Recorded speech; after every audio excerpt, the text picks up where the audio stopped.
Assalomu alaykum hammaga. Farg'ona viloyati Kergeliga kelganmiz.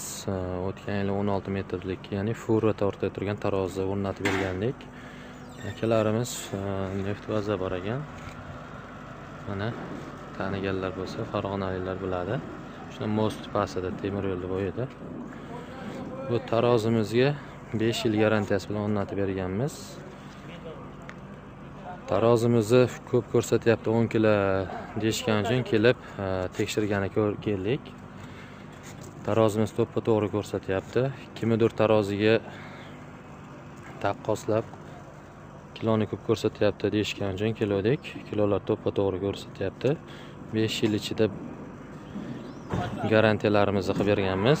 Kimgadir shunaqa tarozilar yasash xizmati bo'lsa, aloqaga chiqishlari mumkin. Bizning manzil Namangan viloyati Pop tumani. E'tiborlaringiz uchun hammaga rahmat.